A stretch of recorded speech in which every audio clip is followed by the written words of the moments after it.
Hello students, welcome back to my channel. এই ভিডিওতে আমরা পারুল টার্গেট মাধ্যমিক 2022 math model question set 1 question number 2 শূন্যস্থান পূরণ সংক্রান্ত সমস্যাগুলির সমাধান করব। প্রথম সমস্যাটি লক্ষ্য করো। কোনো গ্রামে জনসংখ্যা প্রতি বছর 10% সমহারে বৃদ্ধি পায়। গ্রামের বর্তমান জনসংখ্যা 5000 হলে 3 বছরে জনসংখ্যা হবে কত? 3 বছরে জনসংখ্যা হবে, যেহেতু এটি সমহার বৃদ্ধি সংক্রান্ত একটি সমস্যা, সুতরাং 3 বছরে জনসংখ্যা বৃদ্ধি পাবে।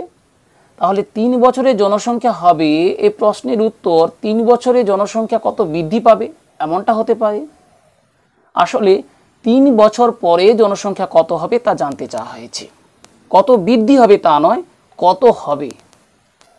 অর্থাৎ কোনো গ্রামে জনসংখ্যা প্রতি বছর 10% সমহারে বৃদ্ধি পায়। গ্রামের বর্তমান জনসংখ্যা 5000 হলে 3 বছরে জনসংখ্যা হবে নয়, 3 বছর পরে জনসংখ্যা হবে কত তা আমরা নির্ণয় করব।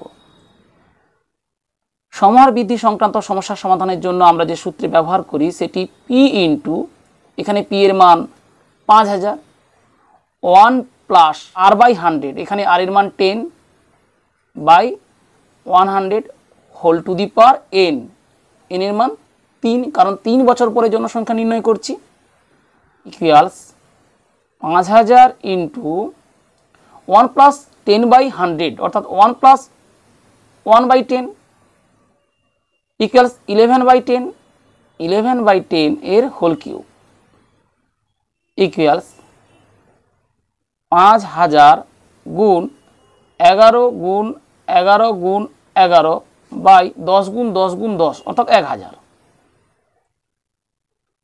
লব হরকে 1000 দিয়ে ভাগ করলাম, সমান 5 গুণ 11 গুণ 11 121 গুণ 11, 11 একে 11 1 2, 11 গুণ 2 22, একে 23 3 2, 11 একে 11 আর 2 13, 1331 সমান 5 একে 5, 5 3 15 5 1, 5 3 15 আর 1 16 6 1, 5 একে 5 আর 1 6, 6655। তাহলে শূন্যস্থানে আমরা লিখব 6655। 3 বছর পরে জনসংখ্যা হবে 6655। এখানে আমরা জন লিখব না, কারণ জনসংখ্যা চাওয়া হয়েছে। শূন্যস্থানে লিখব 6655। সমাধান পাশে করে দেখব। 2 এর দাগের দ্বিতীয় প্রশ্নটি লক্ষ্য করো। এক্স অ্যাভারেজেজ 1/y হলে এক্স প্লাস ওয়াইয়ের মান ক্ষুদ্রতম হবে যখন এক্স ইকুয়ালস কত হবে? এক্স অ্যাভারেজেজ 1/y হলে এক্স প্লাস ওয়াইয়ের মান ক্ষুদ্রতম হবে যখন এক্স সমান কত হবে? প্রশ্নে প্রদত্ত এক্স অ্যাভারেজেজ 1/y বা এক্স ওয়াই ইকুয়ালস ধ্রুবক, এক্ষেত্রে ভেদ ধ্রুবক কে ধরে নিলাম, যেখানে কে অশূন্য ভেদ ধ্রুবক। আমরা অশূন্য ভেদ ধ্রুবক অথবা ভেদ ধ্রুবক লিখতে পারি, কারণ ভেদ ধ্রুবক মাত্রই অশূন্য। তাহলে এক্স এবং ওয়াই ব্যস্ত ভেদে আছে, তাই তাদের গুণফল ধ্রুবক। এক্স প্লাস ওয়াইয়ের মান ক্ষুদ্রতম হবে যখন এক্স সমান কত হবে? X plus Y equals square root of X plus Y এর whole square equals square root of X minus Y এর হোল স্কোয়ার প্লাস 4xy।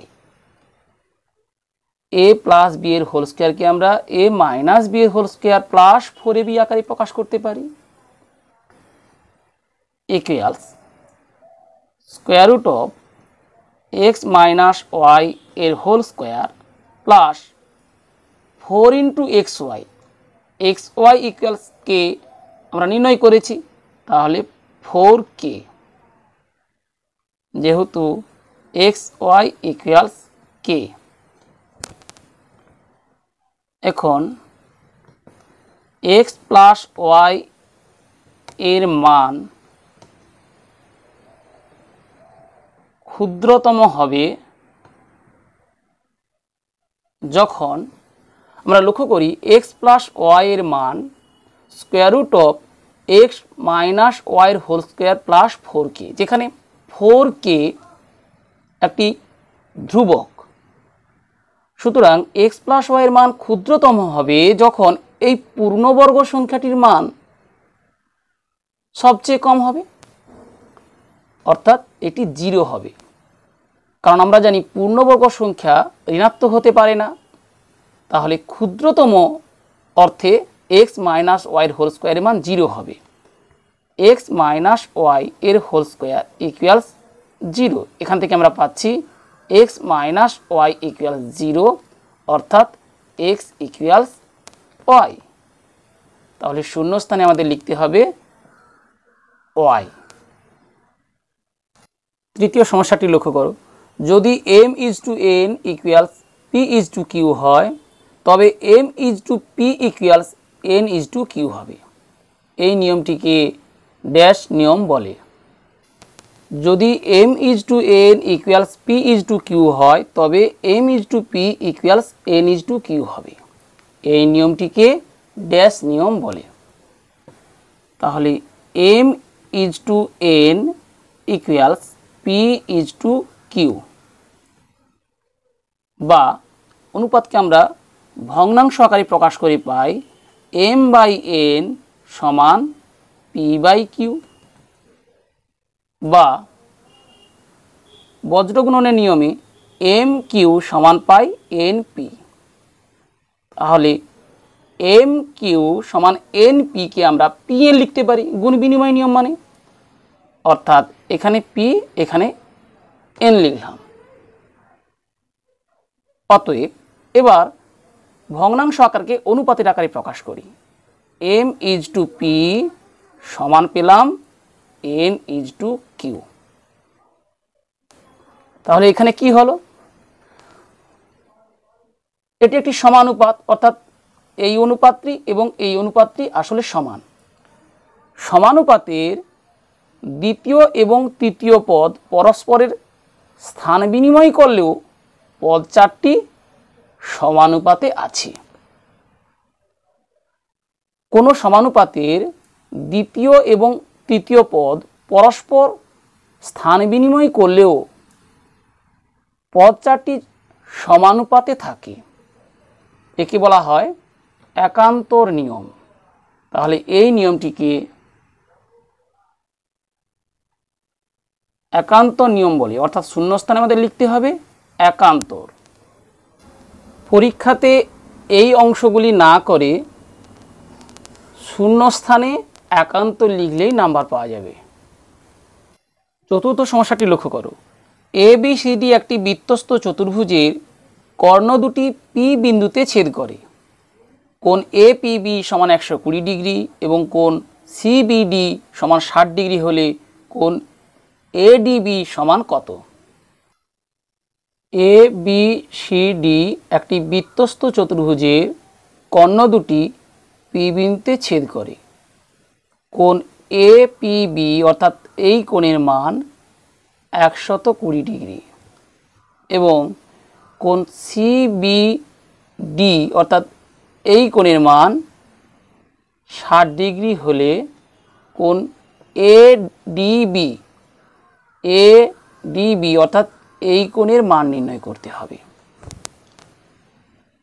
লক্ষ্য করো, AB বৃত্তচাপের উপর অবস্থিত কোণ ADB একটি বৃত্তস্থ কোণ এবং কোণ ACB অপর একটি বৃত্তস্থ কোণ। আমরা প্রথমে কোণ ACB এর মান নির্ণয় করে নেব। ত্রিভুজ BCP এর কোণ B সমান 60 ডিগ্রি, অতএব কোণ C সমান 120 ডিগ্রি মাইনাস 60 ডিগ্রি। BCP ত্রিভুজের সিপিকে এ পর্যন্ত বর্ধিত করায় উৎপন্ন বহিস্থ কোণ 120 ডিগ্রি। কোণ এপিবি সমান 120 ডিগ্রি। আমরা জানি বহিস্থ কোণের মান অন্তস্থ বিপরীত কোণ দুটির সমষ্টির সমান। তাহলে অন্তস্থ বিপরীত কোণ দুটির একটি 60 ডিগ্রি হলে অপরটি হবে 120 degree minus 60 degree equals 60 degree. অর্থাৎ ত্রিভুজ বিসিপি এর সি কোণের মান 60 ডিগ্রি। এবি বৃত্তচাপের উপর অবস্থ কোণ সি ইকুয়ালস 60 ডিগ্রি, অতএব কোণ ডি ইকুয়ালস 60 ডিগ্রি। কারণ আমরা জানি একই বৃত্তচাপের উপর অবস্থিত সকল বৃত্তস্থ কোণের মান সমান হয়। অতএব কোণ এ ডিবি এর মান 60 ডিগ্রি, অর্থাৎ শূন্যস্থানে আমাদের 60 ডিগ্রি লিখতে হবে। তাহলে বিসিপি এই ত্রিভুজের কোণ বিপিএ এটি বহিস্থ কোণ। আমরা জানি বহিস্থ কোণের মান অন্তস্থ বিপরীত কোণ দুটির সমষ্টির সমান।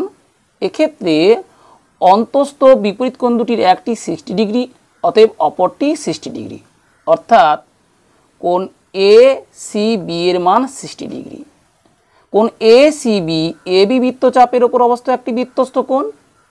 এবি বৃত্তচাপের উপর অবস্থিত অপর বৃত্তস্থ কোণ কোণ এ ডি বি। আমরা জানি একই বৃত্তচাপের উপর অবস্থিত সকল বৃত্তস্থ কোণের মান সমান, অতএব কোণ ডি এর মান কোণ সি এর মানের সমান, অর্থাৎ কোণ ডি এখানে 60 ডিগ্রি। চতুর্থ সমস্যাটি লক্ষ্য করো। দুটি বৃত্ত পরস্পর অন্তঃস্পর্শ করলে তাদের সাধারণ স্পর্শকের সংখ্যা কত? পাঠ্যপুস্তকের 214 নম্বর পৃষ্ঠার পাশাপাশি এই 4টি চিত্র লক্ষ্য করো। প্রথমের এই চিত্রে দুটি বৃত্ত পরস্পরকে অন্তঃস্পর্শ করেছে। তাদের স্পর্শ বিন্দুতে অঙ্কিত স্পর্শকটি সাধারণ স্পর্শক, অর্থাৎ দুটি বৃত্ত পরস্পরকে অন্তঃস্পর্শ করলে তাদের সাধারণ স্পর্শকের সংখ্যা 1টি। আরও লক্ষ্য করো, দুটি বৃত্ত পরস্পরকে ছেদ করলে তাদের সাধারণ স্পর্শক 2টি। দুটি বৃত্ত পরস্পরকে বহিস্থভাবে স্পর্শ করলে তাদের স্পর্শ বিন্দুতে স্পর্শক 1টি এবং সরল সাধারণ স্পর্শক 2টি, অর্থাৎ সাধারণ স্পর্শক 3টি। আর দুটি বৃত্ত পরস্পরকে ছেদ না করলে তাদের তির্যক সাধারণ স্পর্শক 2টি, সরল সাধারণ স্পর্শক 2টি, অর্থাৎ সাধারণ স্পর্শক মোট 4টি। দুটি বৃত্ত পরস্পর অন্তঃস্পর্শ করলে তাদের সাধারণ স্পর্শকের সংখ্যা তাহলে 1। আমরা এরূপ একটি চিত্র অঙ্কন করে দেখাতে পারি, যেখানে পি ও কিউ কেন্দ্রীয় দুটি বৃত্ত পরস্পরকে এম বিন্দুতে অন্তঃস্পর্শ করেছে। এম বিন্দু দিয়ে অঙ্কিত তাদের সাধারণ স্পর্শক এ বি। 2 দাগের শেষের সমস্যাটি লক্ষ্য করো। একটি লম্ববৃত্তাকার শঙ্কুর ঘনফল ভি, ভূমির ক্ষেত্রফল এস এবং উচ্চতা এইচ হলে এস এইচ বাই ভি এর মান হবে। একটি লম্ববৃত্তাকার শঙ্কুর ঘনফল ভি, ভূমির ক্ষেত্রফল এস এবং উচ্চতা এইচ হলে এস এইচ বাই ভি এর মান হবে। প্রথমে আমরা লম্ববৃত্তাকার শঙ্কুটির ভূমিতলের ব্যাসার্ধ আর ধরে নেব। মনে করি লম্ববৃত্তাকার শঙ্কুর ভূমিতলের ব্যাসার্ধ আর। লক্ষ্য করো, এক্ষেত্রে উচ্চতা এইচ আছে, এইচ একক উল্লেখ নেই। একইভাবে আমরা ব্যাসার্ধ আর একক লিখলাম না। শর্তানুসারে বা প্রশ্নানুযায়ী ভি ইকুয়ালস, আমরা জানি লম্ববৃত্তাকার শঙ্কুর আয়তন 1/3 ভূমির ক্ষেত্রফল ইন্টু উচ্চতা। ভূমির ক্ষেত্রফল, ভূমি ক্ষেত্রে বৃত্তাকার, তার ক্ষেত্রফল পাই আর স্কয়ার। উচ্চতা এখানে এইচ প্রদত্ত, তাহলে 1/3 পাই আর স্কয়ার এইচ। একইভাবে আমরা ঘন একক লিখব না এবং ভূমির ক্ষেত্রফল এস ইকুয়ালস পাই আর স্কয়ার। অর্থাৎ এখান থেকে আমরা পেয়ে যাচ্ছি, অতএব V equals 1/3 S into H. ভালোভাবে লক্ষ্য করো, মহাবৃত্তাকার শঙ্কুর আয়তন 1/3 ভূমির ক্ষেত্রফল ইন্টু উচ্চতা।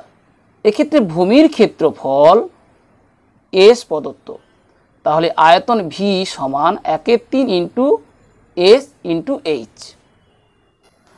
আমাদের এস এইচ বাই ভি এর মান নির্ণয় করতে হবে, বা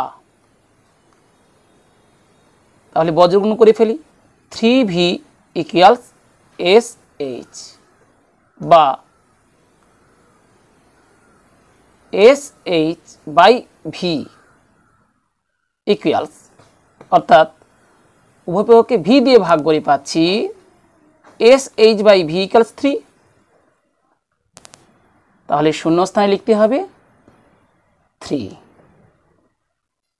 আমরা ভি ইকুয়ালস 1/3 পাই আর স্কোয়ার এইচ এটা না লিখে সরাসরি ভি ইকুয়ালস 1/3 এস এইচ লিখতে পারি, কারণ শর্তানুসারে এস এখানে ভূমির ক্ষেত্রফল। তাহলে V equals 1/3 into S into H, সেখান থেকে আমরা পেয়ে যাচ্ছি S H by V equals 3। প্রিয় শিক্ষার্থীরা, আশা করি এই পর্বের প্রতিটি সমস্যার সমাধান কৌশল বুঝতে পেরেছো। বুঝতে কোনো সমস্যা হলে কমেন্ট বক্সে জানাও।